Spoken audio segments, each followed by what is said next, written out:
Ini saya contohkan ya biar lebih halus lagi. Yes. Saya contohkan yang ngaduk manual lagi Bu ya.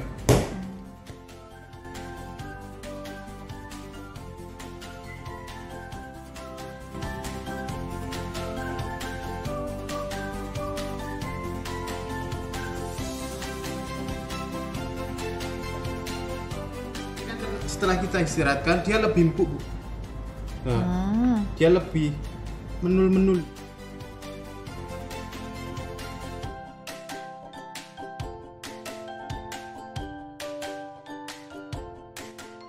Tangannya gimana?